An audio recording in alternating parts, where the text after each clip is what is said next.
ஓம் நமஸ்தேஸ்து பகவன் விஸ்வேஸ்வராய மகாதேவாய. தன்கிட்ட வேலை செய்கிறவங்கள தன் பிள்ளைகள் போல அன்போடு நடத்தணும். தன் குடிமக்களை தன்கிட்ட வேலை செய்கிறவங்களுக்கு சமமாக மதிக்கணும், பார்த்துக்கணும். வேதியர்கள் யோக சேமங்களை தினம் விசாரிக்கணும். விசேஷ வரிகளை விதித்து குடிமக்களை கஷ்டப்படுத்துகிற மன்னன் பெரும் பாவி. நியாயமாக வரி வாங்கி தான தர்மங்களை செய்கிற அரசன் அவர் செய்கிற தானம் சின்னதாக இருந்தாலும் அது இறைவனால் பெருசாக மதிக்கப்படும். நல்ல முறையில் சம்பாரித்த பணத்தால் செய்யப்படுற யாகங்களால் தேவர்கள் திருப்தி அடைவாங்க. எப்படி கடல் நீரை குடித்து மேகங்கள் மழை பொழியுதோ அப்படி ஒரு மன்னன் குடிமக்கள் கிட்ட இருந்து வாங்கின வரியால் யாகம் செஞ்சு அந்தணர்களுக்கு நிறைய தானம் கொடுக்கணும். குழந்தைகள், வயசானவங்க, குருடர்கள், மந்தமான அறிவுள்ளவங்க இவங்களோட பொருட்களை எல்லாம் ஒரு அரசனே பாதுகாத்து அவங்களுக்கே பயன்படுத்தணும். ஒரு புதையலையோ தானோ வேறு யாராவது பெரியவங்க தானம் செஞ்ச பொருளையோ அரசர் வாங்கிக்க கூடாது.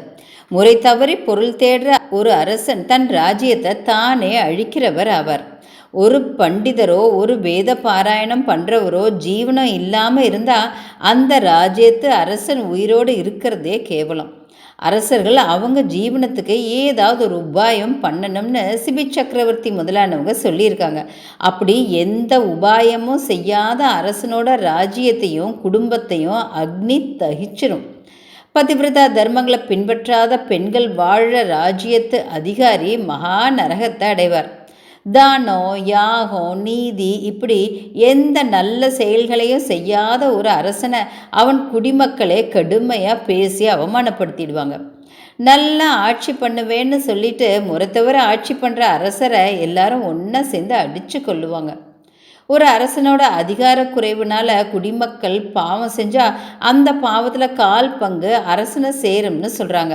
ஆனால் அந்த பாவம் முழுசுமோ அல்லது அரை பங்காவது அரசனை சேரணும். ஒரு அரசன் நல்லபடியாக ஆட்சி பண்ணினா குடிமக்கள் செய்கிற புண்ணியத்தில் கால் பங்கு அரசனை சேரும். இதில் எந்த சந்தேகமும் இல்லைன்னு சனத்குமார முனிவர் வியாச முனிவர்கிட்ட சொன்னார். பித்ருக்கள், தேவர்கள், வேதியர்கள், அதிதிகள் இவங்கள சாப்பாடு போட்டு சந்தோஷப்படுத்துகிறவங்க அளவில்லாத புண்ணியத்தை அடைவாங்க. பெரும் பாவியாக இருந்தாலும் அதிதிக்கு சாப்பாடு கொடுத்தா அந்த பாவங்கள் எல்லாம் நெருப்பில் பட்ட பஞ்சு மாதிரி அழிஞ்சு போகும். இன்னும் அந்த அதிதி ஒரு அந்தணனாக இருந்தால் அதுக்கான பலன் இன்னும் விசேஷமாக இருக்கும். சூத்ரனுக்கு சாப்பிட அன்னமும் குடிக்க நீர்பானமும் தானம் செஞ்சால் அது விசேஷமான பலனை கொடுக்கும். அதையே ஒரு பிராமணருக்கு கொடுத்தா அந்த புண்ணியம் பெருகிட்டே இருக்கும். ஆதரவு இல்லாமல் வர்ற அதிதிக்கு குலங்கோத்திரம் விசாரிக்காமல் அன்னதானம் செய்யணும். அன்னதானம் செஞ்சவங்க திவ்யமான செல்வங்களை அடைவாங்க. தன் பிள்ளைகள் நண்பர்களால் உபசரிக்கப்படுவாங்க. ஸ்வர்கலோகத்தில் காமதேனுவும் கற்பக விருட்சமும் அவங்களுக்காக வேலை செய்யும். வியாசரே, அன்னதானம் செஞ்சு சொர்க்கத்தை அடைகிறவங்க அந்த சொர்க்கத்தையே பிரகாசிக்க செய்வாங்க. அங்கே அவங்க விரும்பின சுகங்களை எல்லாம் அடைவாங்க. தங்கத்தில் கிணறுகளும் அழகான தடாகங்களும் மலர்ச்சோலைகளும் நிறைய வாகனங்களும் சிறப்பான பலகாரங்களும் தேவ அன்னமும் நவரத்னத்தால் ஆன ஆபரணங்களும் அவங்களுக்கு உண்டாகும். அங்கே பால் நதியாக பெருக்கெடுத்து ஓடும். பவள மாளிகைகளோடையும் தங்க நிற கட்டில்களோடையும் அவங்க விரும்பின இடத்துக்கெல்லாம் போவாங்க. அன்னதானம் அவ்வளவு புண்ணியகரமானது. அதனால்தான் இந்த மாதிரி சிறந்த பதவிகள் எல்லாம் கிடைக்குது.